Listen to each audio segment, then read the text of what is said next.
Danny Phantom. Yo. Danny Phantom is actually one of the... When I was in high school, I went through one of those fucking phases where I'm like, TV sucks. I don't watch TV. I'm too good for TV. And Danny me Phantom now. And Danny Phantom was one of the last shows I was watching, and I actually did actively fall out with it. Me too. I guess me too. Upon revisiting it, and we'll go into more detail later as we talk about certain episodes, it had a lot to do with the way Nickelodeon was marketing the show and how they... after a certain point, every episode was being hyped up as a massive event, and they were just regular episodes. They did do 3 double-sized specials in one season, and they were pretty close to each other in the season, too. Yeah, we're getting ahead of ourselves. So, Danny Phantom is the second cartoon created by Butch Hartman after Fairly Odd Parents. And I love Nina's description of it in that it's the same show with a different premise. Which is hyperbole. But Butch Hartman's trappings are they're super evident. Yes. All over the place. Same sound effects, a lot of the same it goes through the same humor, the same dialogue. How many times is this man gonna end a scene with the two characters walking out of shot and the music goes doo doo doo doo doo? Yeah. That's my favorite, though. I really love that. Or the whip crack sound effects whenever somebody does a cool guy pose or an action pose. Yeah. Still not as much as Johnny Test. No, it works. Johnny Test is maddening, trying to even figure out what the fuck they're trying to do. Johnny Test is like a form of torture. And it's contextual every time Danny Phantom does it. Yeah. Because it's every time Chip Skylark is pointing his fingers at everybody. It works then. And these shows, weren't they being made at the same time? I think there was some overlap. There was an overlap. Yeah, because Fairly Odd Parents, it's still running. So yeah. Yeah. Yeah, this show is 05 to 07. 04 to 07. 04 to 07, yes.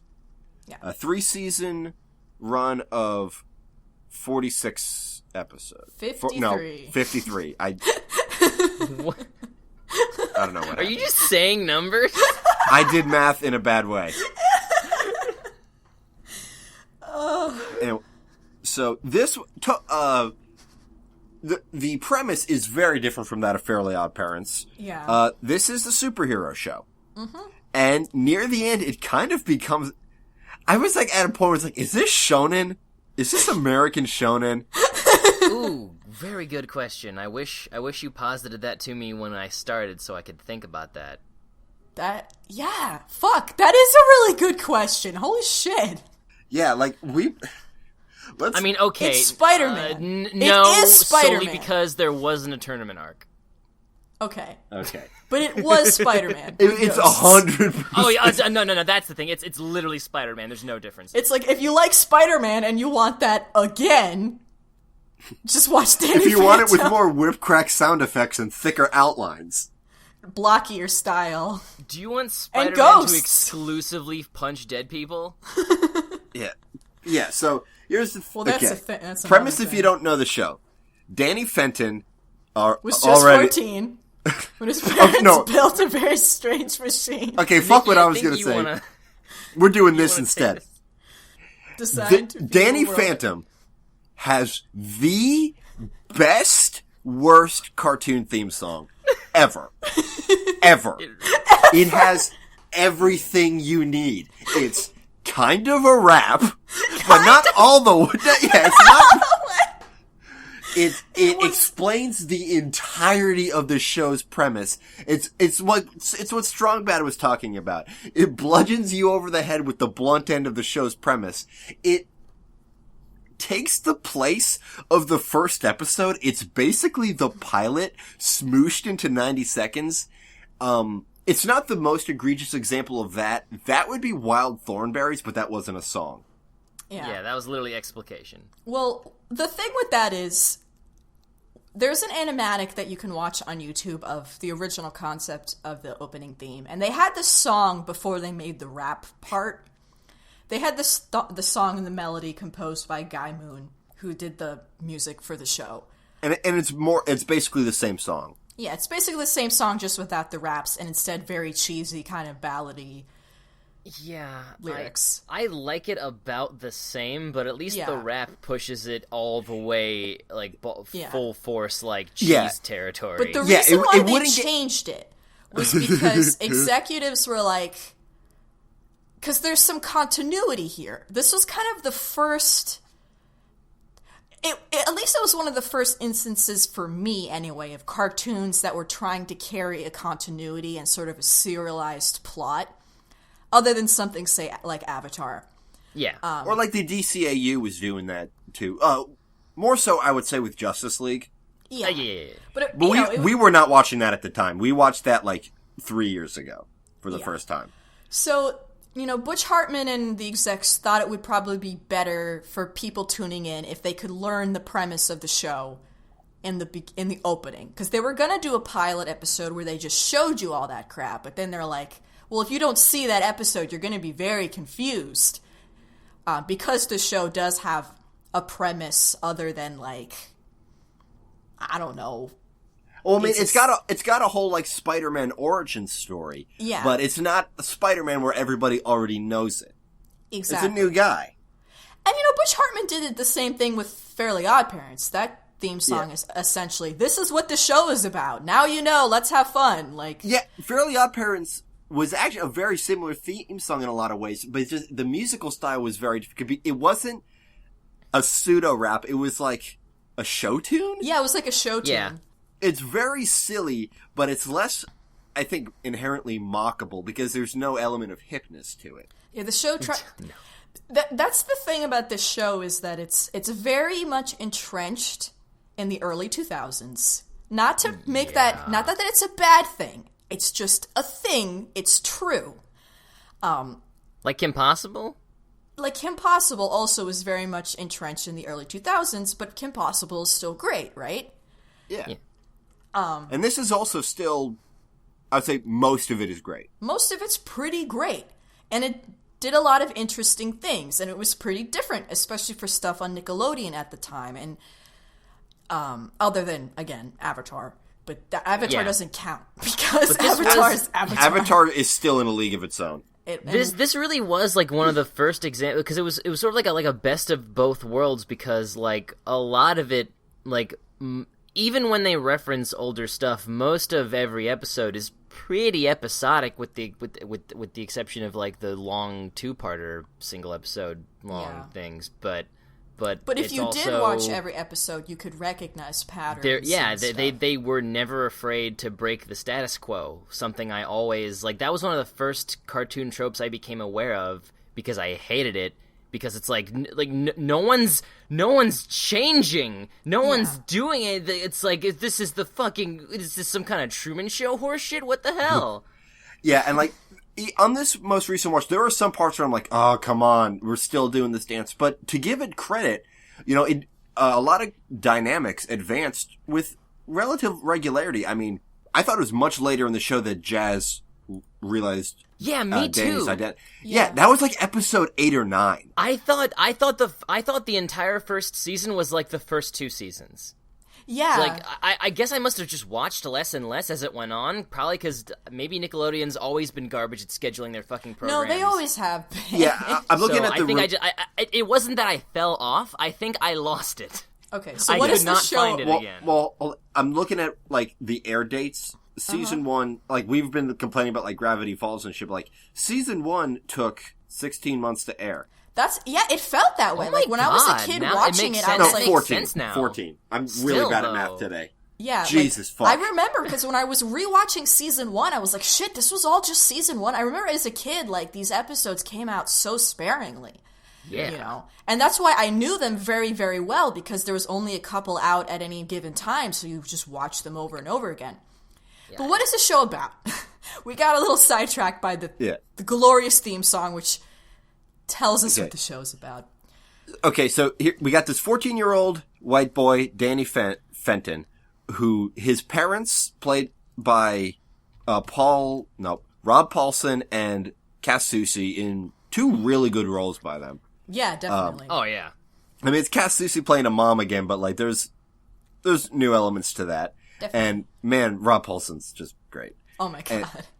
And they're ghost hunters, who have never seen a ghost. They've never made any contact with any kind of supernatural, but they build a portal to the ghost like zone. real ghost hunters. Yeah. They build a portal to the ghost zone, and as explained in the theme song, and not shown until the season 1 finale in a flashback thingy, Danny goes to investigate it after it doesn't work, and it turns on accidentally, and it zaps him with... It's like the Hulk? Here where it's more Hulk than Spider-Man. I guess. He was shot by green energy. Well, like, it's a portal, right? And it turned portal, on yes. with him inside of it. Past the point where if the portal was on, he would have been in the other dimension. Anyway, it turns him into a half-ghost boy kid. He can turn in between his regular boy form and his ghost form, who has a bunch of different ghost powers, and he gets more as the show develops. He can die on command. Yeah, but He's basically dead. The main thing is that he can fly, he can turn intangible, he can turn invisible, and he's got, like, energy blasts, and sometimes he can possess people. That's, like, the main power set in the beginning. Yeah. And other, like, malicious ghosts are coming through the ghost portal and terrorizing his town of Amity Park. Cool reference. And so he's got to have a secret life of fighting the ghosts, but keeping it a secret from everybody except his two best friends, Tucker and Sam. Sam played by Grey Delisle. Tucker played by, I want to say, Ricky Deshawn Collins was his name. Yes. Yes. Danny is played by... David Kaufman. Yeah. Who was Dexter Douglas. Oh! Yeah. What? Yeah. So he also got zapped into a thing and turned into a superhero with a really explicatory theme song. Yeah! Also hair. Also hair! With a hilarious mother. One thing that sets the show apart from, like, say, Spider-Man immediately, is that people know his secret other than him. Yeah, his friends, mainly. That gives it something. Which gives it something right off the bat that's a little bit more interesting, a little bit more dynamic, where it's like, part of the big complaint with characters like Spider-Man is the fact they say that they're keeping their secret because it hurts the people around them, but honestly, like, at a certain point, it's like, you need to tell these people because, like, it's stupid and for many reasons. Peter, Aunt May thinks you're in a fight club. There's no other options at this point. She can't think of anything else. And also, like, narrative-wise, it doesn't really allow for any kind of growth. So here, right off the bat, we have his best friends know about it and help him in many different ways. Not just, like, cover for him, but also, like, counsel him through his problems and, like, fight alongside of him and, be his sidekicks, sort of, but also, like, be supportive. Be friends. Because he's 14. Like, what the fuck? Teenagers can't do anything by themselves, let alone save the world or whatever. So the show is serialized for the most part. There's a progression of events. Characters appear and come back. Stakes get steadily higher. But, most episodes are kind of like Monster of the Week. We get a new character. A new character, and then when that character reappears, they're played by somebody else. Kind of. We have a really great rogues gallery of ghosties with fun gimmicks to them. But part of the fun of Danny Phantom is that the premise itself doesn't make a lot of sense. And the fact that, like, how do you be a half ghost? How is that? What does that mean? And it's never defined. And ghosts themselves, Butch Hartman later sort of retconned it and said that ghosts aren't, like, what we think of as ghosts. Ghosts just kind of become a monster. They're not dead people. But I was going to bring that up. that- I think that's actually the same way it works in Ghostbusters. I don't think those were, like, dead people. I think they were green monsters. Mm-hmm. Yeah, no, I came to my own, like, it's funny that he actually went on record as retconning that into something that makes sense, because, like, in my own head, I was trying to figure out what the fuck they were, even though knowing full well, like, this is just a stupid cartoon, but I need to figure this out for me so I can have something to talk about on the show. And that's basically what I came up with. It's like they're more like they're like ectoplasmic like mirrors of whatever dead person they gooed out of. Yeah, like there's different, like in the beginning it seems like, oh, they're like the spirits of dead people, like Poindexter or Desiree. Oh yeah, that guy definitely was one. I imagine Dairy Nickelodeon King. probably went, "Hey, can we not talk kids? about dead people on our children's entertainment?" Not dead. Yeah, Can we and not then- do dead kids anymore? This is a dead kid. Because, we'll have ghosts like that where like, oh, This they had kid, Sue us. guys, this kid got bullied so hard that he died. Can we not? Yeah, and like, we'll have some characters like that where they have like a past human, and then we'll have some ghosts that are just like green blobs, and then we'll have some ghosts that are like fucking all-powerful gods or whatever. So like, And then we'll get to like, I think season 3 was largely off the rails. We'll get to a point like in season 3 where like, oh, all those Greek monsters from legend, all those Greek figures, they were ghosts. yeah, everything's a ghost. Huh? All mythic, supernatural, legendary, everything is a ghost. They're just called ghosts. And there are certain references throughout the series. Like at one point, like Maddie, like when she's insulting Danny Phantom, and it's like, you, like, it's this like, she basically says like, oh, you're this ectoplasmic imprint of a human consciousness or whatever. But like, because it's a kids show, they can't really get deep into the fact that they are dead. So it's kind of dropped. And they're not dead. They're just monsters that we call ghosts. Because, okay. Because ghosts aren't real. Ghosts aren't real, They're the closest thing to a ghost. I guess. So in that way, it becomes possible to be half ghost and have your genetic makeup. The ghost zone just kind of oozed all over Danny at Yeah. a DNA level. I was gonna use worse terms, but he's 14. Well, He's just 14. tell that to the internet. Okay. That's as good of a segue as I'm going to get talking about the internet. Maddie Fenton. Okay. Danny Fenton's mom Yes. makes Christina Hendricks look like a shapeless piece of shit. That's why. I do this want to show- say that, like, This show started airing at a time when I was just starting to be cognizant of hip to waist ratios, and it was fucking me up even as a kid. Cause like, okay, so I was around high school when this started to air. Like, middle school was like, oh, it's all about boobs, and then like high school I was like starting to consider butts, and then Maddie Fenton shows up. It's like, oh, how's anything going to compete to this? We talked about this briefly in our Kim Possible episode, that the characters were designed by the same guys. I'm trying to find the names. Steven Silver and I can't remember the other guy. But it's like the same character designer guys working on it, and you can tell with the way that they draw ladies. Yeah, like Yeah. I believe TV Tropes calls it Hartman hips for a reason. Yeah. Because, holy moly. Yeah, and then, contrary-wise, Jack is just a brick. He's just with teeny tiny legs. He's this hilarious square. I love he's a hilarious square. That sums him up so well. But because we were talking about like a couple episodes ago, like the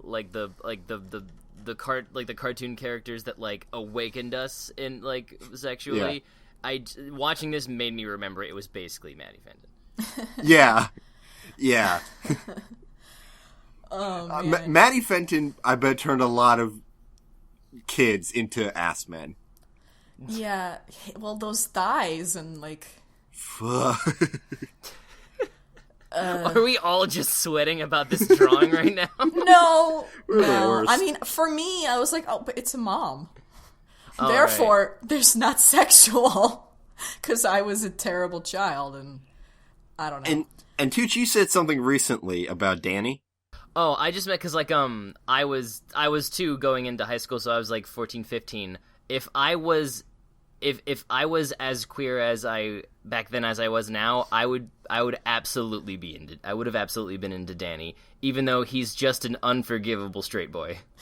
He's such a straight boy. I know. He's the straightest boy ever. Like most of the time when there's like a when there's like a good character, like an adorable character that I like in a cartoon, and it's like a young man, I'm like, you're not straight, shut up. But it's like Danny, it's like, no, he's the straightest boy. And it's really funny because, like, the internet has recently resurfaced with this theory where it's like, oh, what if Danny was a trans boy? And I'm like, that's a neat idea.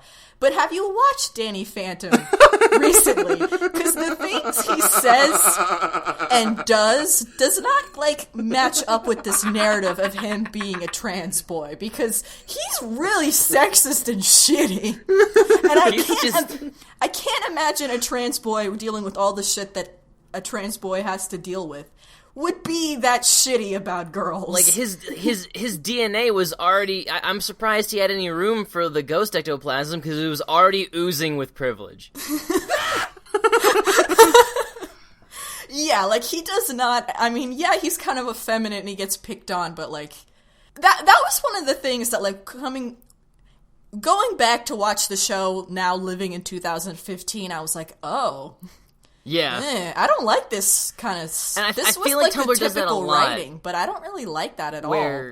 I think Hartman did that a bunch in Fairly Odd Parents. Oh yeah, I'm all the positive. time. Like, even little jokes, like, Danny, like, using his powers to spy in the girls' locker room, or like Sam can't play video games because she's a girl. Like, it wasn't that progressive in that respect by any means. And I understand some people saying that because with his whole secret, with his ghost with the whole superhero secret identity thing, people have made parallels to queer life. It's a nice parallel. Yeah, but I don't know. I mean, if it makes you happy and you relate to it, that's awesome, and I like it too. It just. But I do think that Tumblr does this a lot, where they'll look at like gift sets and remember a show and like, oh man, wasn't this thing awesome, based on like this handful of gift sets that they remember. And it's like, yeah, but have you watched like the entire thing lately and not 10 years ago? Yeah, like everything has like really cool stuff. That like bad movies and bad shows can have like good scenes or cool funny lines, but like juxtaposed with the whole thing, it's like, I've seen gift sets of objectively terrible shows, but they'll have cherry picked like the one scene from it that's good. And all the comments will be like, oh man, I didn't know this show was actually good. It's not. I saw a fantastic gift set from Jake Long. Yeah. About the dad being like, claiming that he had Chinese ancestry because he was 1/16 Native American. Yeah. It was fantastic, but the show was bad. Yeah, no, honestly, I think, and again, I haven't rewatched it, so I'm not going to make any specific claims, but I feel like it would be a lot more watchable if it was literally just fix Jake's dialogue. Just fix his dialogue. Just make him talk like a normal boy. I think so, yeah. Because anyway. I tried and I couldn't get past like 30 seconds of him hip hopping everywhere. The original concept of Danny Phantom was pretty different. Apparently, Fairly Odd Parents was doing really well, and so Nickelodeon was like, Butch, you got another idea? And he was like, yeah, kind of, like, okay, you got it, make a show. And he was like, okay. Wait, what? All right. And this is like the exact opposite of how the last show went. Wow. The original idea was he was still a teenager, but he was still kind of a Ghostbuster, but instead of having, like, superpowers, he had like a motorcycle and apparently a pet owl, and he and Sam had a psychic link to each other. So he was a Kamen Rider. This sounds like a Kamen Rider. It was kind of like a spin-off of like Ghost Rider, with the more emphasis on the ghost part and less on demons, I would imagine. I think was kind of his idea, because Butch Hartman loves comic books and superheroes. That's very obvious if you watch any of his things that he makes. So it was kind of like he took the word Ghost Rider and was like, oh man, Danny Phantom should have crossed over with the Crimson Chin. Oh man, that'd have been cool. Here's the thing, like, in Fairly Odd Parents, all the time as a goof, they would like punch somebody and then they would throw up the sound effect like 1960s Batman. But like as a goof, this show just did it. Yeah. Yep. Yeah, it's very classic super, like, you know, these very dynamic poses with the punching. Like, the I really opening love and it. ending The whole theme opening. song is just Danny making superhero poses. Because like I totally get that, because like he's such a simple, like neat, minimalist, easy to draw character. You could just do it. You just draw him. Just fucking draw him all goddamn day. Holy shit! Yes. He's very angular, like, which is I very love typical it. of Butch. Like, the hands are squares, the fists are squares, everything's Which a square. honestly, like this, it is different. Like, it's clearly him. It's clearly Butch, but it is a different art style than Fairly Odd Parents. Oh, definitely. Well, for the main thing is that they have 5 fingers. Yeah, Five and they're fingers, taller, and they're Yeah, they're not big. proportions. They don't have bodies that are smaller than their heads. Yeah. They're like worse than Chibi. There was an episode of Fairly Odd Parents where Timmy was just like sitting in his dad's hands. Like a baby bird. Making that dopey Timmy Turner face. Oh my god, Timmy. Yeah, His I think it was the one. His neutral expression looks like he has no idea what day it is. Yeah. I think that was the episode where he became a carny, which was a dope episode. Let's see. So the show starts with him first, you know, typical superhero style. He doesn't know how to use his powers at first. Takes him a little while to warm up to them. Nobody knows who he is and what the hell his deal is. Everybody's afraid of him. Everybody's afraid of Ghost Him, and everybody hates Human Him. Yeah. I mean, he is the straightest boy you know, but, like, you know, I mean, it's not the best situation, I guess. Yeah. I mean, you know, he has his 2 friends, which are wonderful, but, like, his parents are crazy, and his school is cartoonishly awful, and, Yeah, you know. That's where Butch Hartman really shines, is just making everybody around the protagonist make his life a living hell, and he's just like, it's a living. This is growing up. He's really good at writing loving parents who are the Butch, worst. who hurt you? Butch. Butch. Yeah, but that's such a good way to put it, is they're terrible loving parents. Like, you can't be mad at them because they really love their kids, but they're Yeah, not... but like, Dad Turner sucks so bad he could be an anime dad. The only thing that separates him from an anime dad is that he's there. Yeah, he is there. Yeah, he's really good at writing, like, just maniacally shitty authority figures. Yeah. I feel like if we were caught up in a crazy cartoon plotline, and it would be like, we are thrust back in time to Butch Hartman's high school, and we have to bully him so he grows up and makes these shows. He also likes that. He likes time travel, too. We don't see that much, like, torment coming from his teachers. Like, we really only see one teacher, and that's the fantastic Mr. Lancer, played by Ron Perlman. Like, I was listening to him, and was like, okay, this is a screen actor. I can tell this is, like, a great screen actor, and it's Ron goddamn Perlman. I know. I love him. I love him as well. Yeah. Because, like, Mr. Lancer's at first, like, introduced, like, he's gonna be just another one of Danny's things he has to deal with. But after a while, you're just like, Mr. Lancer's awesome. Like, I love Mr. Lancer. He's doing his best, honestly. he's doing a great job. He's the epitome of doing his best.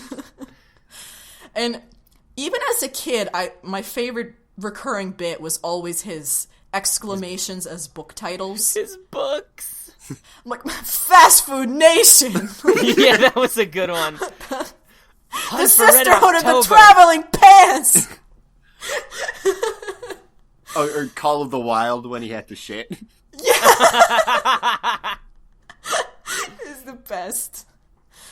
And like And like there's that episode where you show that he really does care about teaching, which involved a grift involving himself dressed as his sister. Yep. Like, why does nobody notice? like, because, Mr. Crocker very much hates his students, but Mr. Lancer from the beginning, he likes his job. Somehow, he really likes it. He likes Casper High. He likes school spirit. He likes teaching. Like, I mean, he's cranky and crabby, of course. He teaches at a high school, but he's not These kids are shitty. High school kids are shitty, but, like, somehow he gets joy out of it. I don't know how, but he does, and he's very fun. Teachers. Well, I guess it must be the same. It must be the same kind of masochism that makes animators like to animate, or writers like to write, or anybody like to do anything. Yeah. Anyway. See, for the first handful of episodes, the first big chunk of season 1, it's very much Monster of the Week. We don't get any recurring villains for a while. Yeah. Which is nice. Yeah. And they're all great villains. Like, they're all really interesting. And yeah, he's got a good rogues gallery. Although, like, I feel like after season 1, they didn't... They pretty much were just like, well, these are all the villains. That's it. Yeah. I hope you like these ones. We're not coming up with any more. But then season 3, they created new guys who were just kind of, like, really crazy, overpowered weirdos. Yeah, like, every guy in season 3 was like, this is the toughest fucking enemy Danny Phantom ever has and ever will face. Maybe it is. Okay, maybe season 3 is probably the most shonen then. Yeah, seasons 1 and 2 are not, but season 3, like, even on this rewatch when I was a lot kinder to Danny Phantom than I remembered, than my memories, were to it, but like, even season 3, I'm like, you need to calm down. Yeah, like, honestly, as a kid, I remember feeling like, this is like a soap opera. Like, what the hell is all this nonsense? Like, he's... Calm down. Like, but, like, watching it now as an adult, I was like, okay, I mean, this makes sense. It seems like a logical enough progression. Like, I get it. Why they went in the direction that they did. I mean, a lot of the hate that comes from season 3 is because, Steve Marmel was one of the head writers of the show. Was fired towards the end of season 2, and so he didn't get any participation in season 3, and a lot of, like, diehard Danny Phantom fans like to say that's one of the reasons why it, like, kind of went downhill, because he sort of kept track of all the plot lines, and, like... I could see that. I don't know. There were a couple of episodes in season 3 that were narratively a fucking... Okay, I want to talk about Girls' Night Out. Okay. That was the worst episode. That was the worst episode of the show. Oh, and like at first you think it's like because they're doing all this like straw feminism, Kate Beaton comic shit. Yeah. And like that stuff's not good, but the episode's a fucking mess. Like there's that whole bit where like, okay, we're gonna infiltrate the 3 women ghosts, and like Sam is trying to infiltrate Kitty, and she's like running a drill. She's like running a boot camp in the park, and where the fuck did that come from? And there's a part where, like, all these women are marching in the street, and they didn't animate it. They were just bobbing up and down like fucking South Park characters. Like, you can see a woman's, like, straight-ass legs bobbing up and down, because they didn't cut it right. The episode is fucking... It's really bad! Yeah, and then plot B was Danny stuck on a boat. That stuff was decent. That was pretty decent. That worked. That, like, was coherent. Yeah, I mean, the writing of women in this show is kind of all over the fucking place, because, like, I don't know. I mean, you have some of the villains who have, you know, of course, are these, like, villainous hot ladies, and then you've got Danny's mom, who's this really smart, funny, like, overbearing lady, you know, a good partner to Jack's ridiculousness. And, you know, Sam is also a little bit all over sometimes too. Like, she's a very, like, headstrong kind of person. She has a very strong personality. She has a lot of stereotypes that are very kind of seem to be written by white straight dudes, you know, with their own personal frustrations about women in high school. I mean, a lot of these characters seem to embody that. Yeah. Am I imagining things? No, I get what you're saying.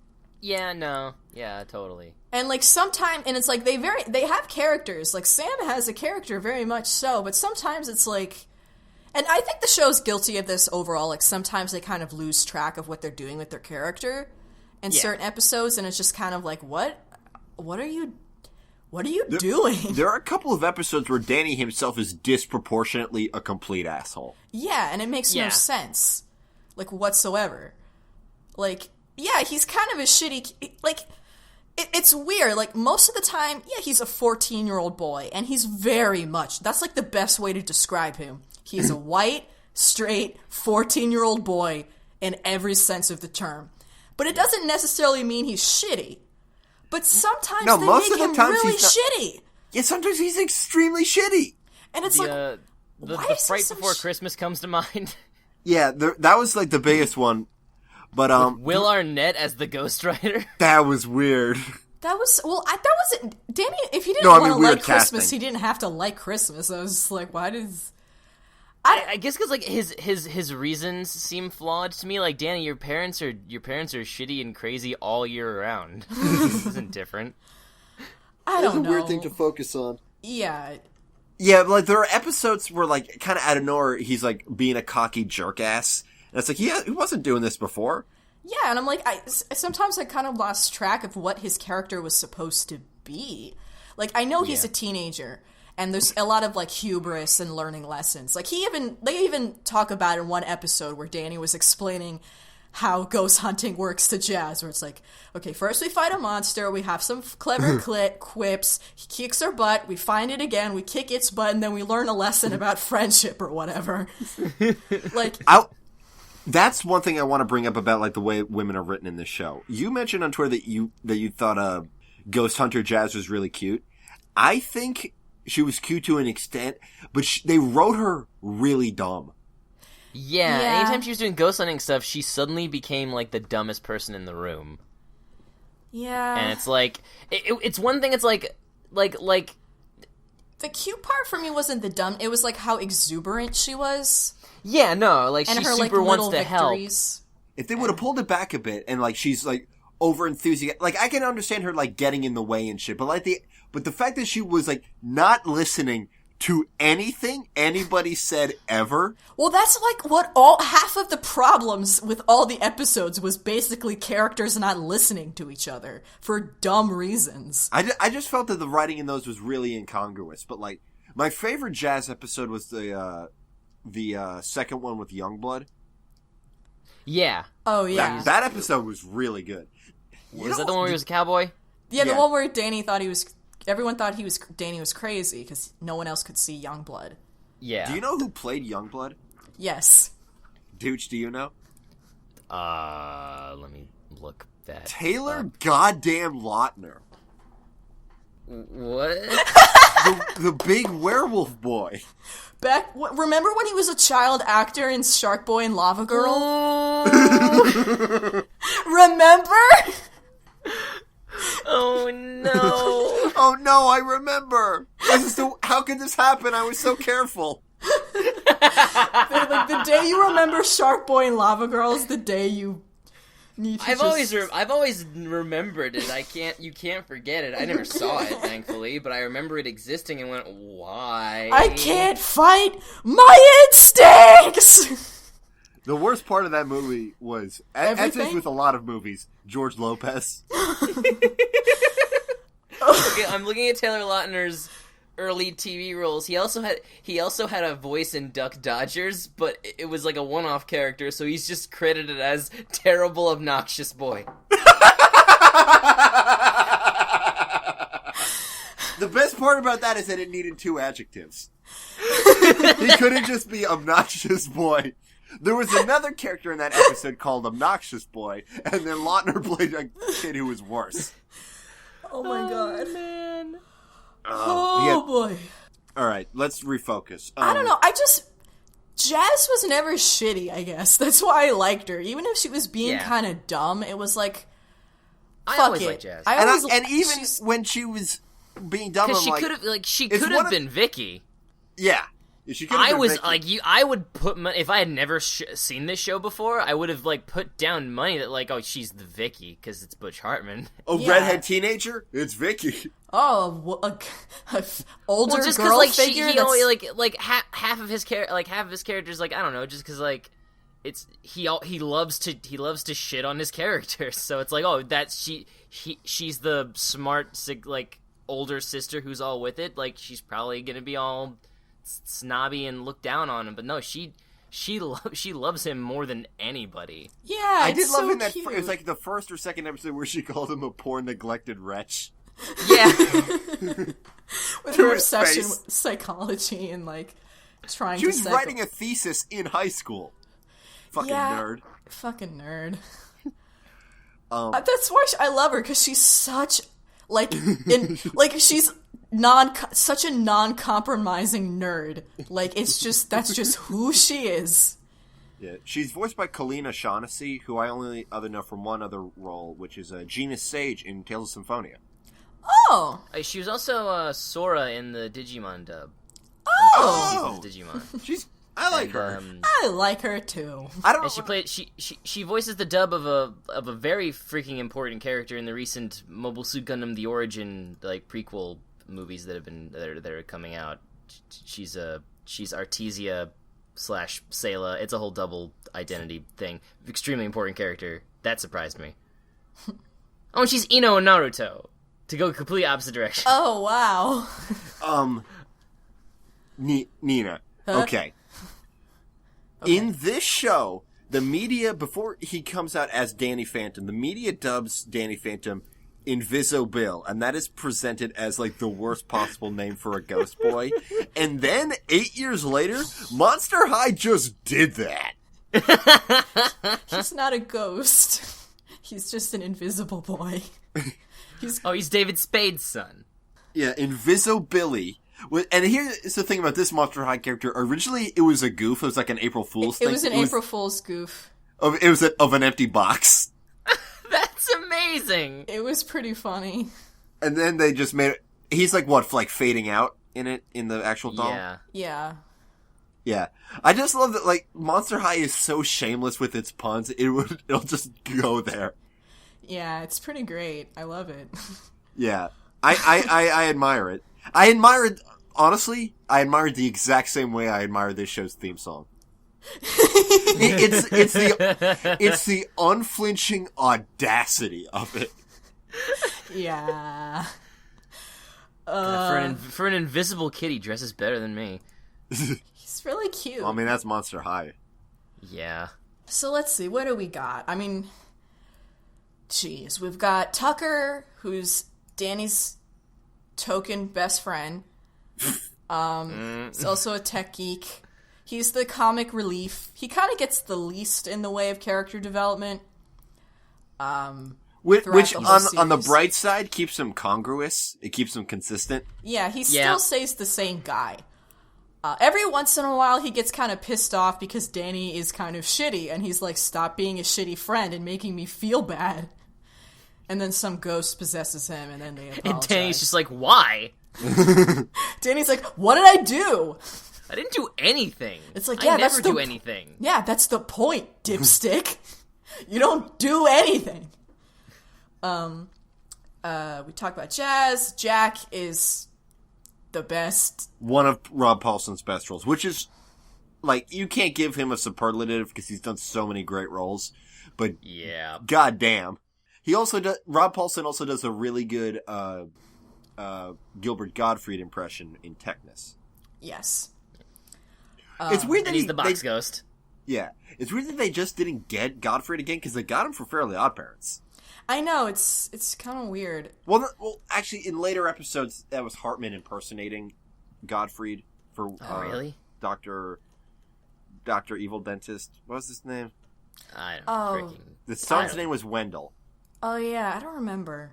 You got, Dash Baxter, who's the jock football player who bullies Danny. But we also learn later that he's considerably less straight than Danny. Yeah. He's way less straight than Danny. I love it. We have Paulina, who's the hot, not white chick that it's Trixie Tang. Likes. It's Trixie Tang. It's no Trixie Tang. I think my favorite goof with her was when she turned into Hello Kitty. Me too.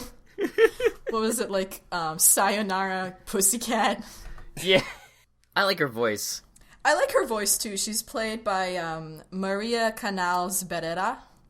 And then she has her token blonde best friend in the form of Star, as opposed to Trixie's. What was her name? I don't know. I'm Trixie! I'm Trixie! Fairly Odd Parents, that character was way better because she was insane, whereas Star's just there. Star's just... most of these kids are just there. Quan's pretty funny. Oh, I love Quan. Yeah, Quan's great.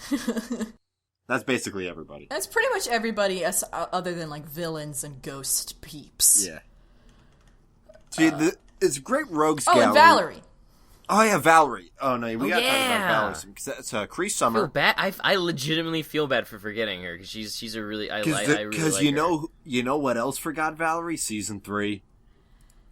Season 2, like, builds up this whole thing with, like, a romance between Valerie and Danny, because, like, they're both living these double lives, and there's, like, a disconnect between who knows what about who and everything. And, like, part of you, like, really wants it to work out for them. And then, like, they just stop doing that at all in season 3, and it's just like, no, let's Well, they do one episode about it, and that's it. Yeah. And then it's like, let's start dating and stop dating. That was season 2, I think. Yeah, it was season 2. Yeah, like, season 3, Valerie's only in one episode, it's the penultimate one. So that whole romance thing is completely dropped in season 3 for them to, like, start trying to smooch together Danny and Sam again, which always came off as a little forced to me.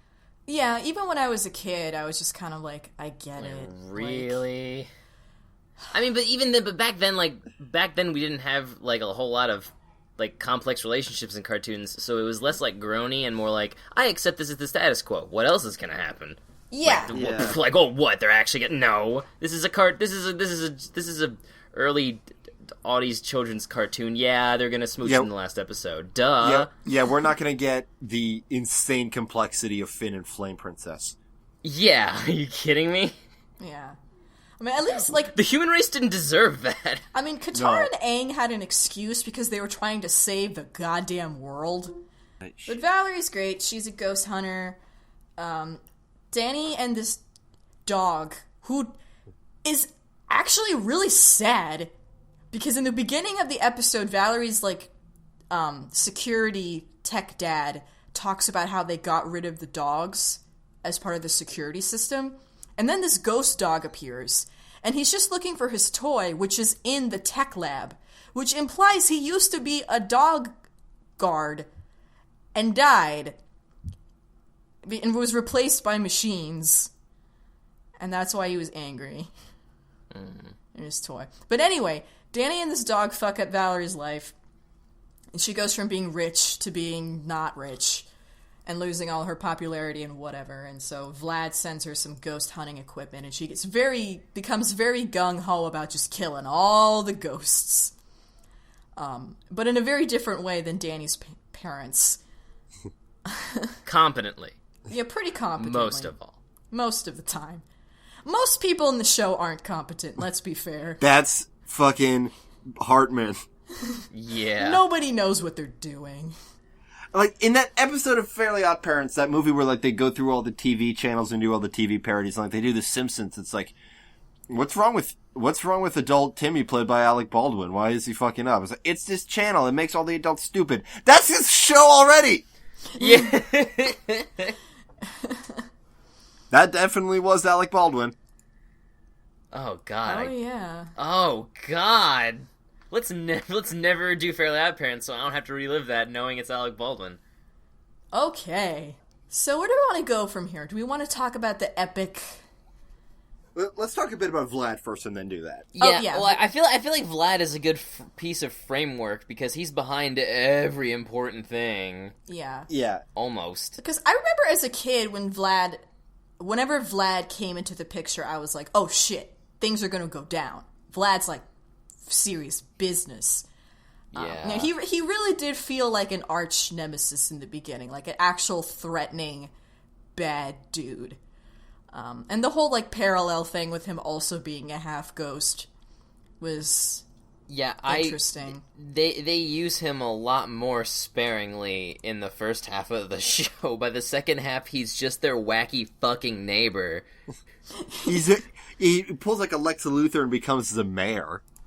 Yeah. Yeah. Apparently Butch Hartman originally, like, designed him to just be a vampire dude, and then the executives were like, what? That doesn't make any sense. Like, hence, Vlad Plasmius, like, plasma and blood and stuff. Oh. Yeah. I thought it was ectoplasm. Well, yeah, it works for that too. The guy, Harmon's like, oh shit, oh great, oh what a relief. I would have had to think up an even dumber name. Yeah. But they were like, why is there vampires now? Just make him a ghost. And he was like, okay. And then somebody asked if they could put ghost ice werewolves, and they said yes, and he probably flipped his desk over. We'll get to that. Or not.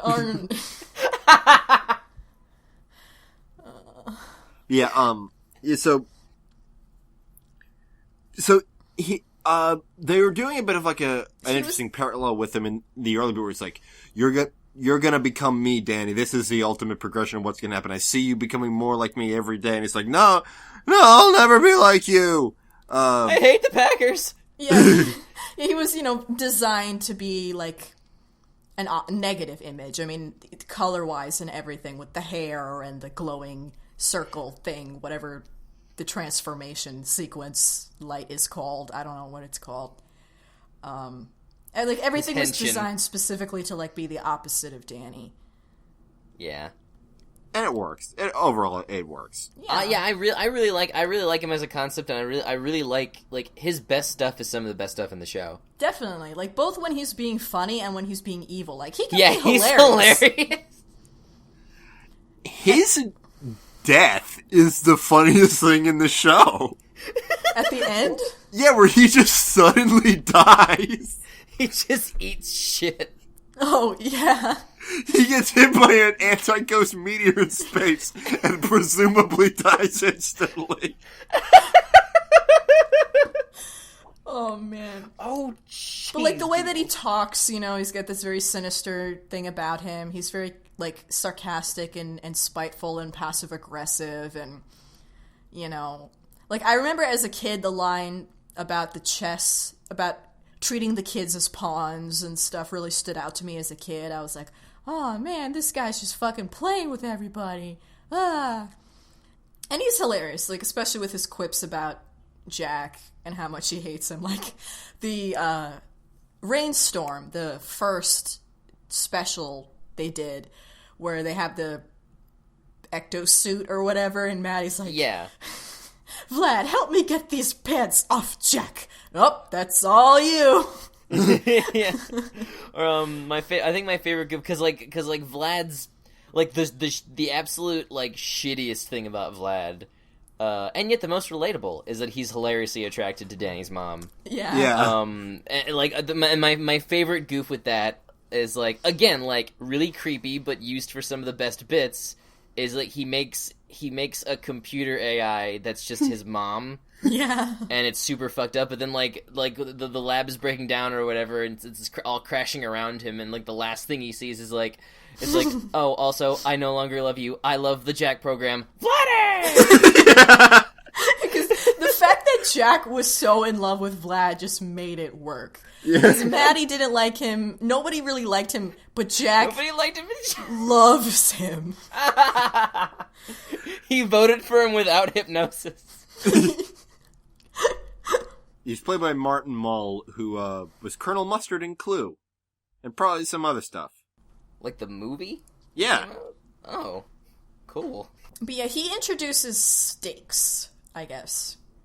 Because he's a vampire. Oh my god.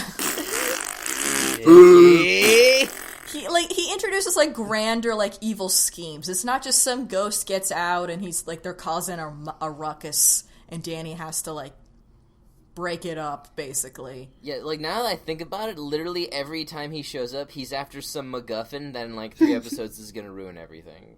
Yeah, or get dropped entirely. Yeah. Or that. So, after we have the season finale of season 1, where we get the sort of background as to like how Danny transformed and the exact nature of that, and some stuff with Sam and blah blah blah, we move into season 2, which is got a lot of stuff going on. Mainly those 2 giant like super episodes that were, I recall Nickelodeon promoting the shit out of them. And by that point, I wasn't watching the show as much because, it had been a year for one season to air. Yeah, I don't know. There's a lot of stuff going on. See, here's the thing. It's like, for those 2 double episodes, Nickelodeon making a big deal out of it made sense because they were big deal episodes. The thing that lost me was Season 3, Episode 6, Urban Jungle. Urban Jungle was built up as something as big as, say, The Ultimate Enemy. It's just another fucking episode, but Mark Hamill's in it. And Danny gets a new power. He gets a new power that's doesn't make kind any of sense. Well, I mean, I guess like when a ghost's in the room, you get chili, Sixth Sense, something. Yeah, it was an interesting. It was like, I agree. I agree that they literally went, "Hey, I want to give Danny ice powers. Now let's spend the rest of the day figuring out how the fuck to make this canon." Yeah, like, I like what they came up with. Me I like too. it better than if they're just like, "Oh, it's ice powers. Fuck it." Like, I don't mind that he has, like, I just don't like how far they went with the ice powers. Like, he's just Yeah. Iceman now. Yeah. Like, I understand ghosts being cold. He could have had some kind of cold something where he just made the air cold. I don't know. And also, like, they made such a huge deal out of it, but you know for a fact that because he has this whole, like, array of different powers that they have to use, it's like, we'll see this, like, twice. Exactly, and that was another thing that, can become a pet peeve sometimes. It's like, he has so many powers, and he keeps getting new powers, and it's even hard for the writers to keep track of what this guy can do and make the battles interesting. Because he's pretty overpowered. Like, he never goes intangible as much as he should. Part of that is because, he's stupid. But also, it's just like, as a writer, it's more dramatic to have him being punched in the face instead of him just being intangible all the time, which he could totally do. He doesn't go invisible nearly enough as he should. Once he gets his ghost rays, that's all he does. I always kind of saw the intangibility thing as, like, I always thought, like, other ghosts could still touch him. Maybe. It was never made It was clear. never, I always assumed that, too. I was like, okay, I guess certain ghost things, intangibility doesn't work, but you never saw him try it. Like, you never saw, whenever he was, like, true. when he got in a net or something or binded, you never saw him try to go intangible. It was usually just him, like, I can't get free. Or, like, somebody throws something at him, and he's just like, oh, no! You And see then, him react shit. and get hit. But the crazy thing about Urban Jungle is that they promoted that episode so much that they made a goddamn tie-in Game Boy Advance game. that's crazy. I was after that point, like, I think I'm done with this fucking show. Yeah, I kind of felt that way, too. Like, this show was one of my first introductions to being able to predict what was going to happen way before it even happened. Like, as a young child, where I was finally, like, learning tropes and story conventions, and this show was sort of my gateway into being, like, Ember's the bad guy. It's the Ember song. It's the Ember song. She's a pirate now. I know. Ugh! Yeah. Can I just say that, like, Ember's introductory episode, I was just staying there going, like, what? Shit. She's the worst at pretending to not be a ghost. She's obviously, her band just appeared and they're zombies. Everyone's glowing. Her hair my god, it's a ghost. Her hair is fire. on fire. I mean, granted, I would buy all of her albums. My problem with Ember was that But I would know she's a ghost. My problem with Ember was that her design was too metal for the music she made. She's like Pink. I guess. Pink is like, her She's aesthetic blue. is very punk. Okay. She's No, blue. no, that's better than what I was going to say. Let's move on. Yeah, I did think that the first 2 double parters, the reality trip, well, it was Ultimate Enemy and then reality trip, were... No, it was Rainstorm, Ultimate Enemy, and Reality Trip. And then Phantom Planet in Season 3. They did that a lot. Yeah. That was part of why, when I was watching it as a kid, I was like, this is too dramatic. Yeah, Because I just wasn't used to that kind of stuff in cartoons. Yeah. And part of it was the network building it up. Like, watching Season 2, I actually felt it was fine. Oh, yeah, But, totally. like, Season 3, I'm like, Jesus. pulling out all the stops on every episode. You know, honestly, like, I read a lot of people say that, but when I was watching season 3, like, I didn't really notice that much of a difference. I was just like, whatever, this is just the show now. Yeah, I slam jammed this whole show like really fucking quick, so much so that I didn't tell you guys exactly when I was finished with it because I was like, they're just gonna feel behind. I don't have a life right now.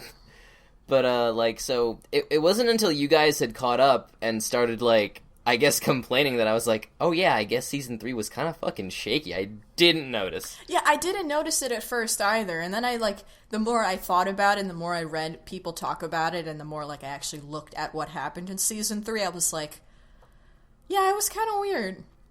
I don't know if I hate it as much as some of the No, I don't hate it. Do. I definitely don't hate it. Even, like, Girls' Night Out, I think its badness is kind of hilarious. And there was, like, at least one good joke in there. It's like, okay, we're moving in. All right, Roger. Roger? That's a man's name.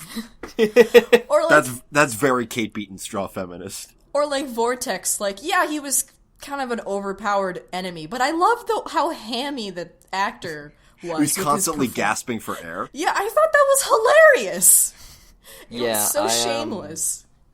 I think my favorite ghost villain was a Walker.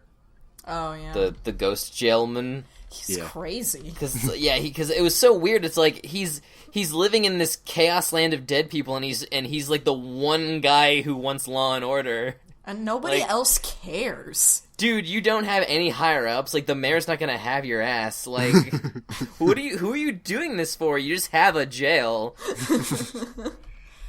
Who's my favorite? How do you guys feel about Danielle? Okay, I super dig her. All right, I'll walk you through my process with Danielle. Okay. My thing is really quick. Like, the biggest thing for me is like, it's Danny now with an I, and I'm like, even as a kid, I'm like, really? That's confusing. It's the same name. Good thing she only shows up like twice. Yeah, she shows up one other time, and like Danny interchangeably calls her Danny and Danielle, depending on the way the his conversation, mood, depending the on the way phases of the moon. No, depending on the way the conversation's going, so that they can actually fucking convey an idea without it being confusing. Anita, what were you gonna say? Okay, so at the beginning, I was like, "What the fuck is this deviant ass art, fucking gender bending nonsense? Like, really?" Really? Like, yeah, a lot of people draw Danny as a girl. You're gonna make a girl Danny? You're just gonna put it in the show. It's just gonna be a character. Fine. Oh, you're gonna she's make her 12? cool. She's 2 years younger, but she's half his size? Also, she has to be sexy too somehow? What the fuck? What is happening? I hate all of this. Very briefly, the massive height gain, that's Hartman. Yeah. Because, like, there were 12-year-olds in Fairly Odd Parents who were 4 times Timmy's size. Okay. Also, the navel thing is Hartman as well. All girls don't have... And also Steven Silver. Yeah. Anyway, so at first I was like, ugh. But then, I watched it, and I was like, okay, this is kind of cute. She's pretty cute. I don't know why Vlad decided he needed to clone Danny. That's a little much. Creepy. I was like, whatever. But eventually I was like, okay, I like Danny herself. Fine. It's fine. Whatever. I don't care. I don't hate you. It's not fair to hate this little girl. And then, she only had the 2 episodes, and I'm not quite sure what her point was. And part of that was because Marmel wanted to do more with her character. He actually wanted the Fentons to adopt her after that second episode with her. Like, instead of Danny letting her just fly away, Danny was going to be like, no, you're coming with me, and we're going to take care of you. And it would be sort of like a similar thing where, like, they don't know she was a ghost, but they would just raise her like a little girl and whatever. And I don't know what their excuse would be to convince them to have this child. But I don't know, it sounded kind of like a cute idea. It sounds like a cute idea, but I understand that, like, that would get way too cluttered. Exactly. So, like, that was... It's the same reason why, from a meta-narrative perspective, Jazz wasn't going on every mission. Yeah, and why a lot of things were sort of dropped, because things were getting kind of cluttered and, like... I guess maybe you could use the excuse that, like, maybe she doesn't use... She never ever uses her powers, because the more she uses them... Like, they could have had, like the conflict, the overarching conflict that season could have been, like, she can help sometimes, but then she's always, like, super exhausted, so most of the time she is just a normal girl, because otherwise she'll melt. Or that's a workable Deus Ex Machina. Or that potion would have, like, taken away her ghost powers, but, like, made it so she could still be alive. Yeah, but some stupid shit. Yeah, like... They could have done something dumb. They always could have done something dumb. Sometimes they did. Yeah, I mean, there's a lot of things that they wanted to do, like...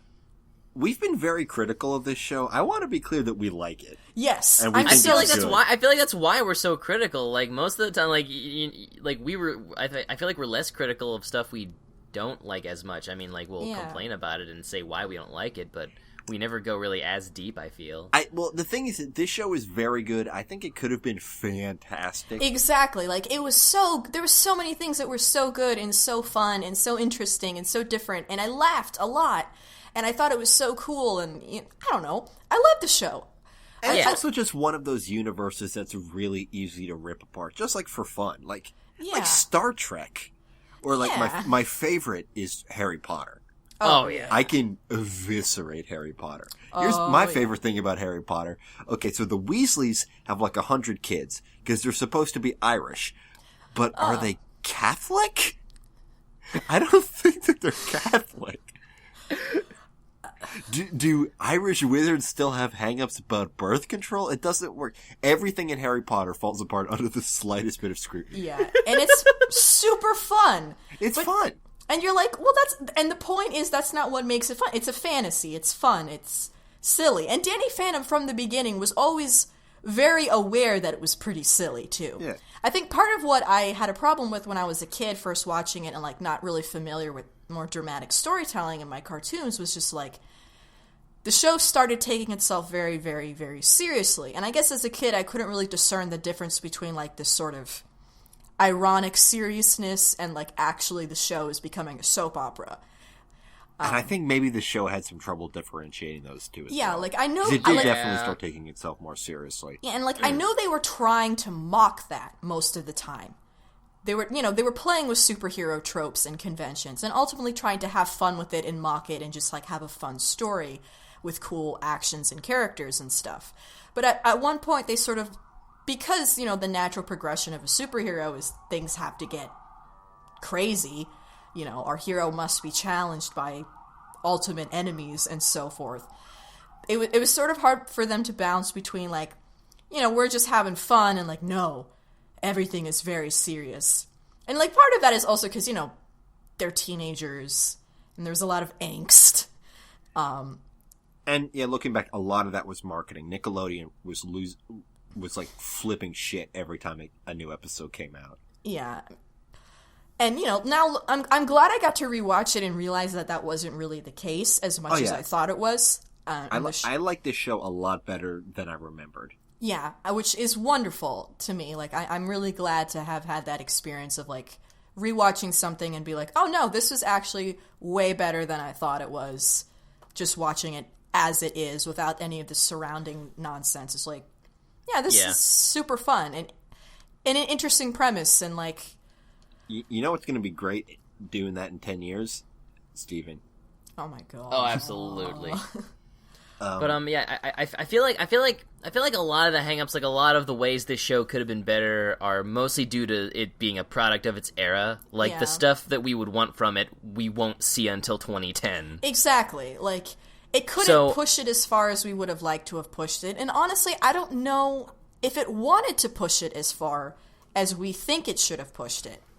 Yeah. Like, I think it knew... In some ways, it was a mess, but in other ways, it knew what it wanted to be.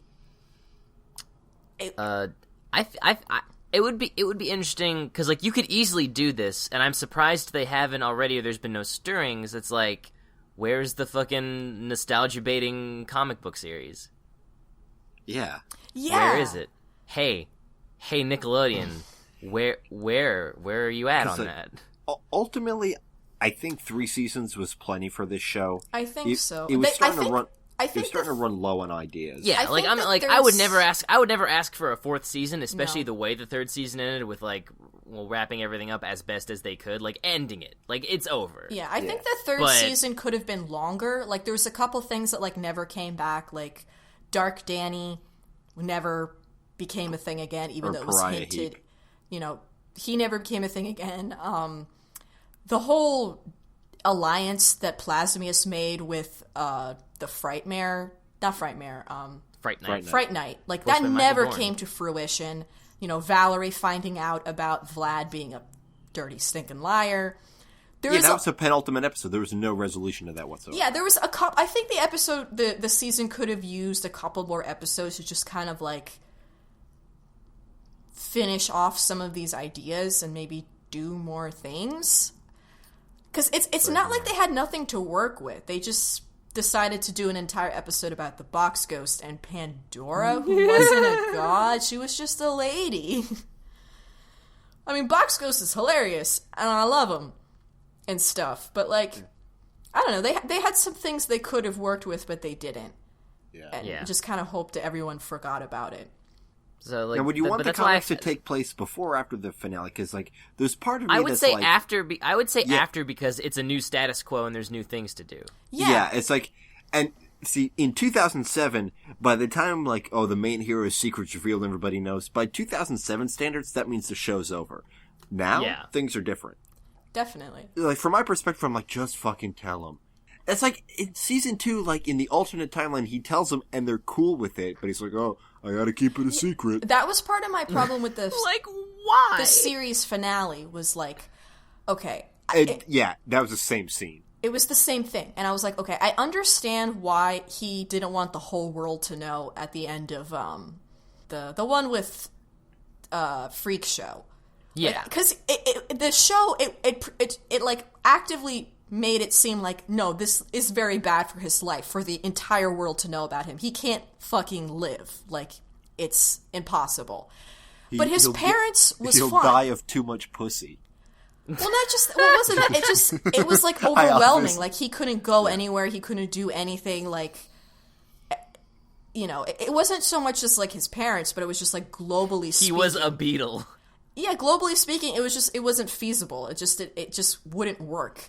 But his parents, I don't see why he had to erase his parents' memory, because Status quo. they loved him. And he even knew that. Like, the one time when he was with Vlad, he was like, my parents will love me no matter what. And it's like, yeah, okay, we got that confirmation.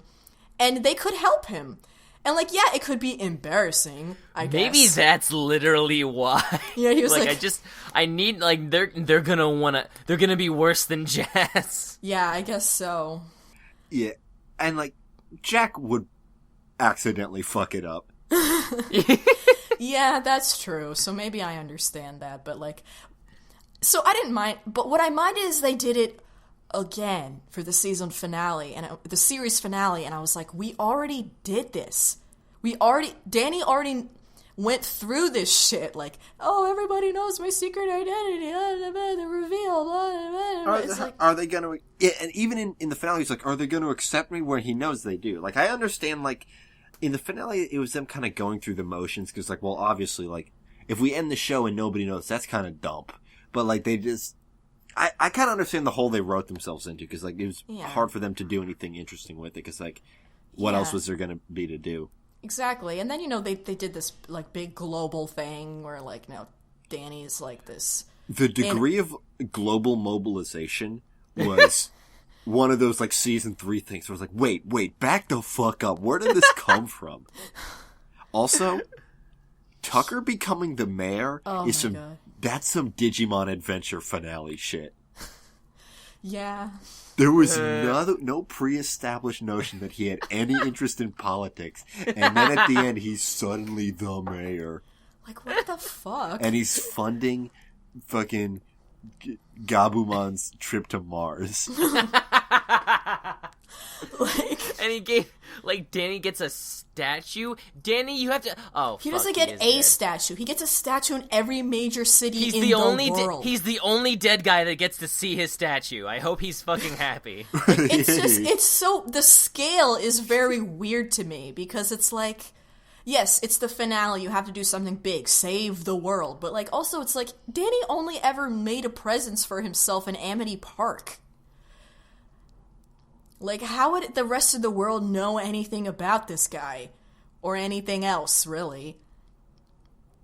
I don't even know. Like, it was, I don't know. I mean, like I would assume, like, even if it was just concentrated to Amity Park, that, like, it would then become larger press. It's like, oh, fuck, ghosts are real, and they're in this aptly named town, but, like, they don't write that. That's not written. I'm not gonna assume that for them to make their job easier. That's not my job. Yeah. Yeah, because as the show went on, that was one thing that I did like that it changed, is that people just, like, became kind of okay with the idea that ghosts are real and they get terrorized every once in a while. Not again. Yeah, like, you have to this is gonna clog up the 405. Yeah, like, eventually you would have to be, right? Yeah. Yeah. So that's what the human race does. We're met with like mountains to climb, and if you make us climb it long enough, we just sort of become blasé about it. Yeah, it doesn't register. So I guess before we finish talking about the finale, like we should talk about the enemy, the ultimate enemy. Yeah, because that's an interesting special, and I know it's a lot of people's favorites, and. That one also had a GBA game, but at least that one makes sense. Yeah. Yeah. And, there's a lot to unpack in it, I guess. A lot of both very cool and very stupid things that make no sense. Like, to me, that movie, that special is, like, the perfect balance of, like, none of this makes any sense, but I don't really care. Like, whatever. It's thematic, I guess. I like Clockwork. I love Clockwork. Because it's time travel and David Carradine. Like, obviously, because it's time travel, it's stupid and doesn't make sense. Why the fact that he fails, he cheats on a test is the catalyst for his moral degradation is beyond me. That's like the networks coming in and is like, you gotta do some heavy-handed moralizing. Or we're gonna pull your funding. Like, it was because like he can't do like anything he could do that would actually turn him to like a life of the dark side would be like reprehensible to show on a children's cartoon for a 14-year-old to do. Like, he can't actually become like a criminal. Yeah, but it's just like it was so dumb. It was. He cheats on a test, and then it starts a chain of events that makes him the most evil son of a bitch, just because, for no reason. Well, no, the thing is that his friends and family died. Yeah. He's like, I got nothing left. And then he fused with Vlad's ghost, whatever that means. Oh, yeah. Remember he that pulled part? A Piccolo. Yo. I don't know. But again, it was very good because dramatic. it had some genuine, oh fuck, how's he gonna get out of this one stuff? Yeah, which, exactly. Like, You're like, at my stage of media consumption, like I've seen it all, man. Like, that doesn't happen often, especially with kind of goofy kids media.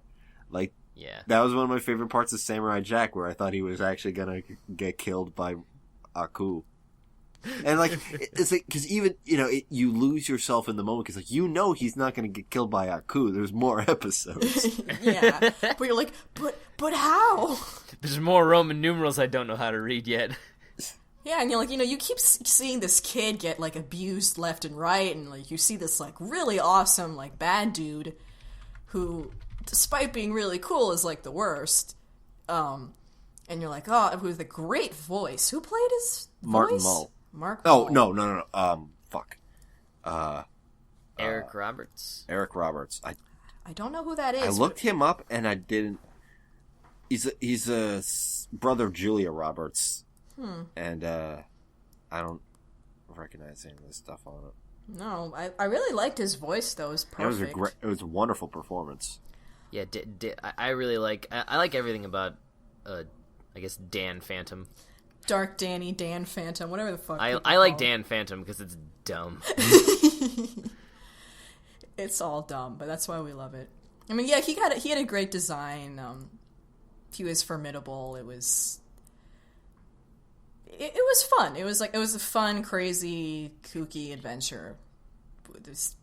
And like Danny, you know, you were like, oh shit, Danny's gonna fucking die? Maybe? Yeah.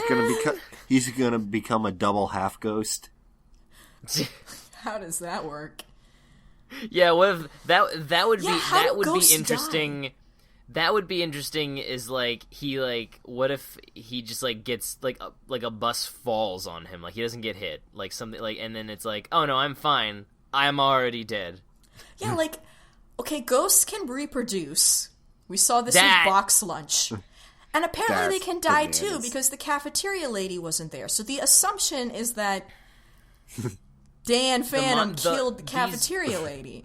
How do you kill a ghost? Because again, like they're ectoplasmic monsters, so I guess they do have a long lifespan. Or I guess maybe they're immortal, but you can kill them, but like left to their own devices they will. Or like, how does Skulker hunt ghosts and turn them into pelts? They seem very resilient. You can't just cut them with a knife. That's why he needed to basically build a person-sized mech suit for his tiny body to do shit in. Skulker's a tiny little ghost in a big robot. I should draw Skulker for Inktober. You should. That'd be super fun.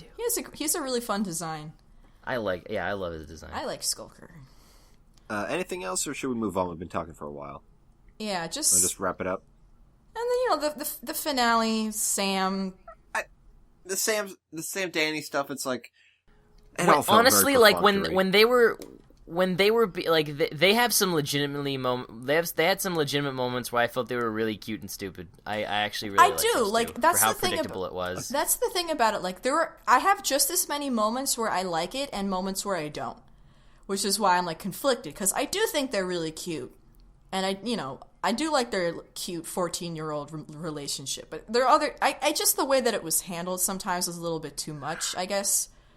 It was one of my favorite parts. It was in the camp episode where everybody's suspended in the oatmeal except for them, and like, oh, let's free Tuck. Let's keep everyone in for a while. Ho wink. And then like presumably they had their terrible teenage first time sex in the terrible woods, so it was really, really bad twice. and then they let Tucker out. And then, like, Tucker falls asleep and is like, okay, I guess round 2 with my broken teenage dick. My broken teenage ghost dick. This time I'll go ghost. And it keeps phasing out. It's like, oh, fuck. Oh, shit. Going to jail. All right, the only thing that annoyed me about the finale was, like, the whole, like, everybody being mad at Danny for wanting to stop being Danny Phantom. And they're like, you're selfish. And it's like... No, he's not. No, it's his fucking life. Like, who do you... Everybody shut up. There's like 1,500 ghost hunters out there. It's not his fault they're all incompetent. Yeah, it's just like, if he doesn't... They're like, why would you do that? And it's like, because he doesn't... His life is hard. I'm miserable. He has like 3 pubes. Leave him alone. Like... I know. And they're like all on his... Like, they were all treating him like he was good pubes. Yeah, and they're all treating him like he was the fucking worst, and I was like, come on, you guys, like, give it a rest. Like, it's his life, it's his decision, it's not your job. Whatever. Buh. God. You go be a ghost. You get in that You portal. Go die. You die. literally die for your cause. Like, he's constantly getting thrown around and getting the shit beat out of him. And you guys are just like, oh, whatever. Like, yeah, he's kind of shitty, but he gets plenty of shit thrown back at him. It's fair. Anyway, that's the only thing that really bothered me. I was just Leave Danny alone. Leave Danny alone, for God's sakes. He can make his own decisions. I mean, half the time he can't, but you have to let him. Yeah. All right. We've been talking about this for a while, so let's wrap this up. Great, despite all the criticisms we have, it is really, really good and funny and fun. And it's all on Hulu, and you should definitely watch it. I was really surprised by how many times I laughed a lot. Yeah. Even though I already knew some of the jokes, I was just like, fuck, this shit's funny. Yeah. I didn't have this... I had a lot of season 1 completely ingrained, and then everything else was kind of Swiss cheesy. Yeah.